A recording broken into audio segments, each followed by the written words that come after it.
barcha yoshlarimizni, sportchilarimizni tabriklash uchun sahnamizga Navoiy viloyati hokimi senator Tursunov Normat To'lqunovichni taklif etamiz. Guldiroz qarsakiylar sadosi ostida.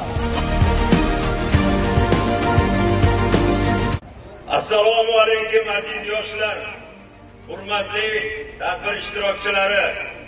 Avvalo bugun siz aziz farzandlarimiz bilan mana shunday ko'tarinki kayfiyatda uchrashib turganimdan g'oyat xursandman.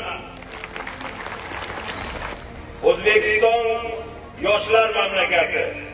Aholining 60% yoshlardan iborat.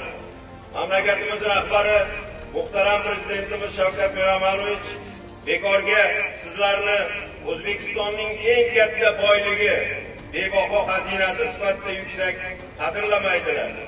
Hurmatli tadbir ishtirokchilari, har bir ota-ona, har bir millatning niyati jismoniy va ma'naviy barkamol avlodni tarbiyalashdir. Yoshlarimizni men o'ylaymanki, mana 10 kun davomida tumanlarda o'tkazilgan har bir tadbir bu albatta o'zining natijasini beradi.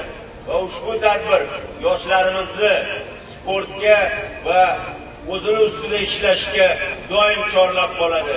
Yana bir bor hammalarni tabriklayman. Sog' bo'linglar.